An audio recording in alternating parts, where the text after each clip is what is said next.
mabuti pa rin ang Diyos. Hindi natin malalampasan ang kabutihan.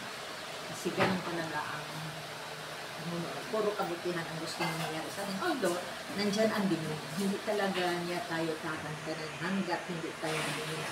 Kaya lang, kaya physically, spiritually, and emotionally.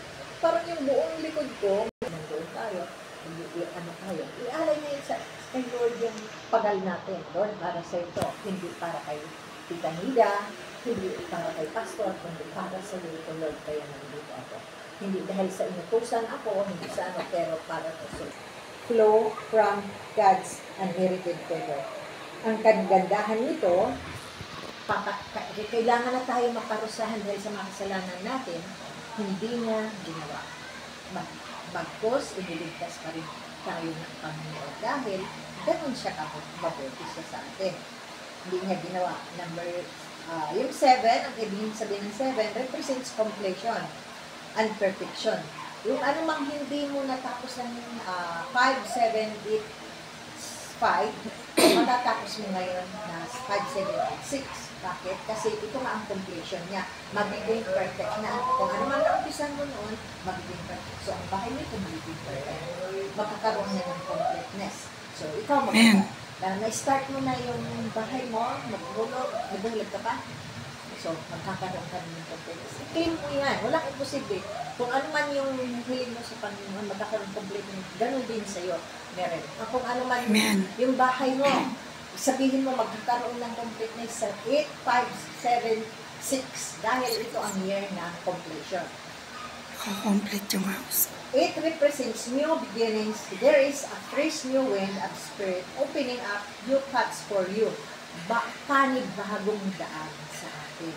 O tingnan mo, sa mga aring isipin natin, ay napapagod ako maglinis. Pero hindi natin alam yan. Ang unang ay umpisa natin, sa sabi sa kanya, nag-push siya.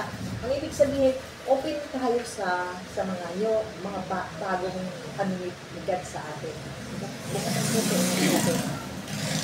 Sa taon na ito, mayroong matatapos at mayroong magsisimula. So, ano mang natapos yun dati, matatapos mo sa taon na to, kung hindi natapos ng 5, 7, 8, 5, matatapos na yung 5, 7, 6. Ngayon ang magiging, at magkakaroon ka ulit ng panimula.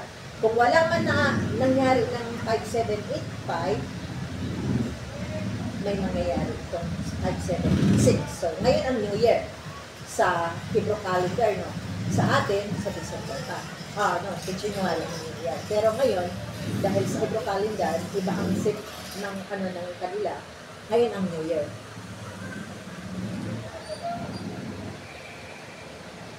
So, 6 represents man, and this is the year God wants to partner with ordinary people. Tayo yun. Hindi, wala kasi tayong katungkulan na kagaya ng mga presidente, gano'n. So, we are ordinary. We are, average tayo sa ordinary. Andito tayo. So, ang ibig sabihin, gusto ni God makipartner sa'yo. So, anumang sitwasyon meron ka, sabihin mo lang kayo, Lord, partner kita. Dalhin mo naman yung dinadala ko kasi pag ang mag-partner, nagtutulungan. Kunyari, kaya may pamatok, di ba? May pamatok, nilalagyan tayo, yung kalabaw, di ba? Nilalagyan ng pamatok. So, dalawa kayo yan. Kung ikaw lang, mahihirapan ka. Kunyari, akong kalabaw, mahirapan ako lahat. Pero si God. So, gusto ng Lord, partner kayo. Huwag yung hayaan na may sitwasyon ka, susuluhin mo. O kaya, sasabihin sa kapitbahay. O kaya, magsasaimsig ka. Masakit. No. May partner ka nga. Diyos ang partner mo. So, pag klinin mo na partner mo si God, wala kang, you are complete. Walang nating lacking, nating missing, walang kulang sa'yo. Meron ka complete ka. Kasi ang partner mo, Diyos. Binibit-bit ka niya. Minsan nga, siya na lang nagdadala ng lahat. Pag sobra-sobra na kasi yung problema natin. Feeling natin, tayo lang ang may bit-bit ng dinadala natin. Pero hindi natin alam. Binibit-bit tayo nila. Alam niyo ba yung stick on the sun? Diba? Naglalakad silang dalawa ni Jesus. Tapos, nang kinatagalan, 2 footstep na lang. Bakit? Kinaragan siya kasi hindi lang niya kaya. So, ganun si Lord. Pag hindi mo na kaya, binibit-bit tayo. mararamdaman yun. Pero ganun si God. Hindi mo kailangan makita siya. May ginagawa at may ginagawa. Wala man siya sa likod, wala man siya sa iyong tagiliran, wala man siya sa harapan. Pero alamin mo na nandiyan si Lord. Dahil yan ang karakter niya. Lagi siyang tutulog siya. Lagi siyang nandiyan para tumulong. What does that mean for us? It means this is a year to step out boldly in faith, to walk through the doors God opens and to trust that He is aligning everything for His glory. Magtiwala lang. Kailangan kasi, sabi niya, anong ibig sabihin nito? May mga nakasara na bubuksan ni God.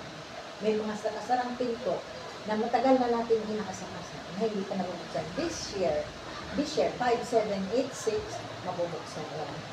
Kaya mo lang, basta yung magtitiwala. Kaya kaglintin mo hanggang, Lord, ang sinasabi mong bubuksan sa atin itong taon na to, bagong ito ang Hebrew calendar, said 5786, so I claim na may mangyayari.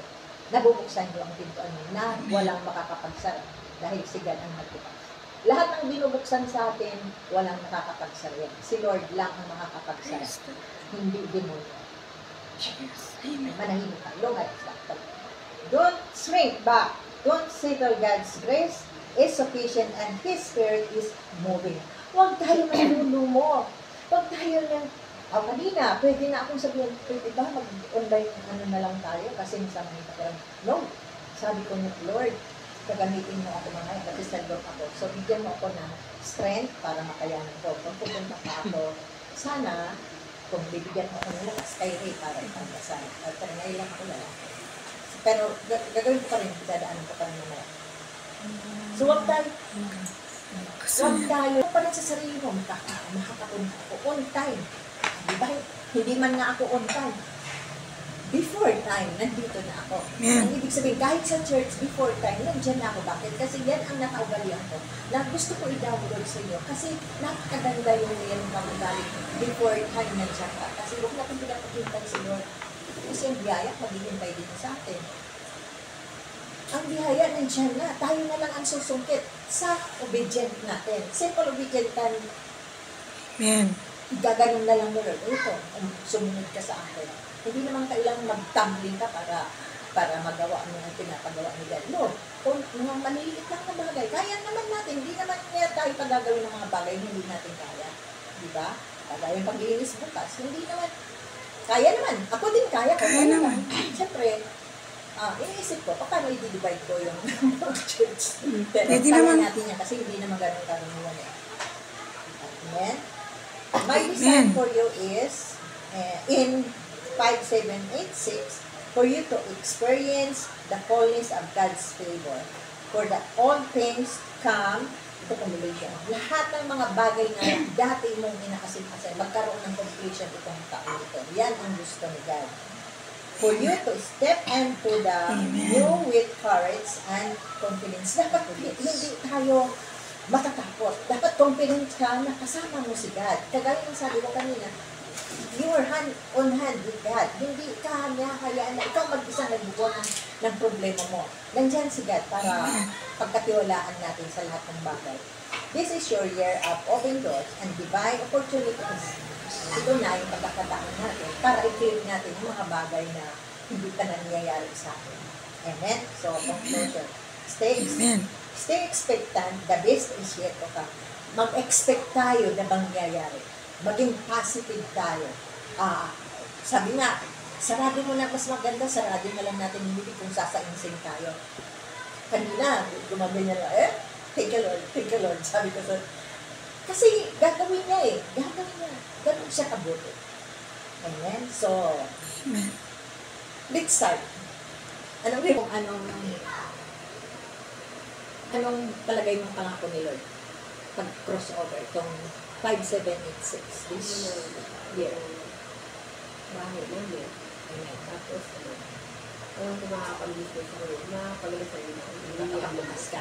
Kasi sabi niya, meron magsasara at meron magbubukas. pinakita na niya ito eh.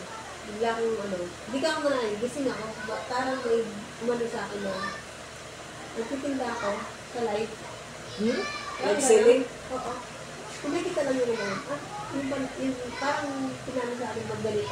Oo, kasi pwede sa bahay eh. Oo, parang Ikaw po ang boss. Hindi ka na, wala kang boss. Diba? hindi yung point yun ko, last month kami nag-wish kayo na, ay parang naawa kayo na, kasi hindi ko sa mga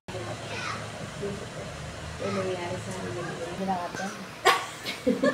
Anong ginagawa yun? Opo, manginat po talaga. Mag-attend ka kasi. Basta ganito, ang sikreto pa rin ganito yan. Church, cell group. Santabi mo na yung problema. Kata na lang, huwag mamaya na kita balikan problema, ha? Mamaya, pagkatapos mo ng cell group sa church, wala na yung problema mo. Kasi bakit? Inuna mo yung Panginoon.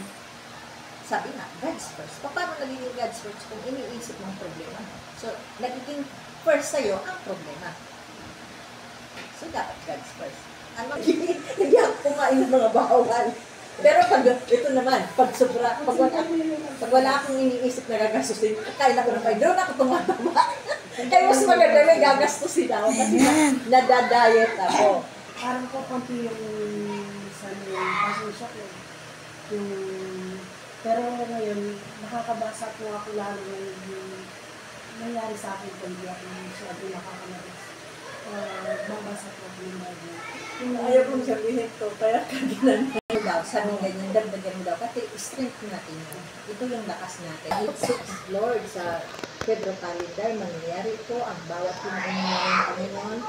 Alam ko na lahat ng puso namin naka-align sa iyo, Panginoon. Mula kay Joby, ano mang ang pangarap niya mag-complete sa taon to, itong New Year, Panginoon. Ano man, bagay na binuksan mo para sa kanya, Panginoon, walang kakapagsa rin ito at ito kompleto na ang anumang Panginoon. Patuloy mo pong hawakan ang puso, isip niya, Panginoon, towards you, Lord. Huwag mo po siyang hayaan na manghihina siya, na anuhin siya, lulupigin siya ng kalaban, bagkas, Lord, ikaw ang nandyan, balutan mo po siya, ang iyong presensya na maging kalakasan kanya, spiritually, physically, emotionally, Panginoon, ano na sa kanyang pamilya. Ganon din po kay Sister Marin, Panginoon, nakakabuti ng puso niya, Panginoon, bagamat dahil kasi sa trabaho ito po siya, nagtrabaho, nagluto, Panginoon, nagluto siya, Panginoon, ayon sa kanyang nais ng puso na ito. Ibigay mo po sa kanya kung ano man yung nais ng kanyang puso, Panginoon. Nagpatutuwa po ako sa kalakasan niya, kalusugan niya, Panginoon, bagamat hindi niya pinapansin sa sarili niya. Gusto lang po niya na maging masaya ang lahat, Panginoon. Gusto lang niya na paglingkuran ang lahat. Siyempre, Lord, ikaw ang nangungunan ng pagpinaglilingkuran. Salamat, Lord, sa buhay niya.